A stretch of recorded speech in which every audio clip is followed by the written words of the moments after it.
Hey guys, how's everyone doing? Hopefully you guys are doing good out there. So today I'm just going to show you guys how to safely remove a badge. I thought for today I'll remove the turbo badge. If you guys remember, I put on down below here. I want to show you it's easy to do. You can do it without breaking the original badge here. Take it off of one piece and without scratching the finish below. Because if you're not careful, you can scratch the paint underneath. Okay? Pretty basic here. I can feel here, it's cold in here in the garage, so I mean that would rip it apart if I tried to just pry it off. You can use fishing string too. I'm gonna show you an easy way to do it. Here, just with a heat gun. If you don't have one, use a blow dryer and just a scraping tool. Just gotta go behind here, and then you're gonna apply the heat to the front of the emblem as you're going across it to help lift it up. And the heat really makes it simple. Like right now, it's not really wanting to budge. It'll crack. You're just going to go back and forth, use some heat. Keep touching it. You don't want to go too crazy here too, because it gets really hot. If you're using a blow dryer, you have to do actually a little bit more, but here I'll show you on the corner. Just glides underneath. And this was an OEM badge I put on, so it's as strong as they're going to be. Okay, as I'm going now see this badge? It's really narrow between the R. So if I kept going on this side, it would crack it in half.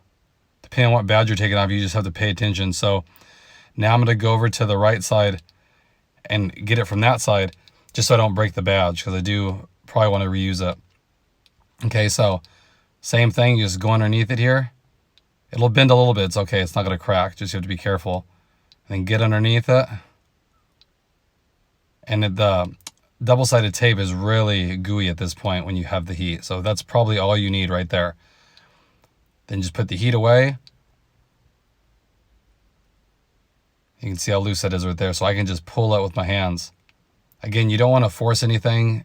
If you don't care about the badge, then it wouldn't matter. But I want to reuse it, so I don't want to tweak it. These things are so easy to crack, especially when they're so narrow in between the letters. So see right there, it just pulls it right off. And that's all because of the heat. You can use heat and then use a fishing string or dental floss even. Go behind there, but it's really easy to do. Off in one piece. And I even plasti dipped that and it didn't mess that up either. So see how narrow it is between the letters. If you take a cord off and the sport, those are all individual letters. So there you're going to have a little easier time. You don't have to worry about it. Just heat those up and go behind them, either with a tool or a piece of string, like a fishing line or a dental floss. So right here with the glue or the tape that's left over, I just use my finger and I roll it and get all the big chunks off. Not hard to do. Then I'm gonna, after I get all that off, I'm gonna hit it with a little bit of Goo Gone, let that sit on there, rub it off, and then of course, hit it with a nice coat of wax, because that Goo Gone will strip the wax off of it. But it's the easiest thing to do to get it off. So let me go ahead and clean that up and I'll show you the final result, guys. Okay guys, here as you can see, all off. Easy to do, it's clean. Didn't put any scratches on, has a fresh coat of wax. Get a close up here and I'll show you. You can't even tell where it was. No residue lines. If you don't get the residue all the way off, it leaves like an outline of the letters, so you just want to make sure to get that off. Goo Gone has been the trick for me. It's so easy to use. If it's stubborn, you just let it sit for a second, then rub it right off. And then always hit it with a coat of wax. Okay guys? So I just wanted to share that with you. Something easy if you guys want to debadge your car or whatever. It's an easy way to do it. And you can save the emblems, sell them, reuse them, whatever. So hope that helps you guys. Thanks again. I'll talk to you guys later.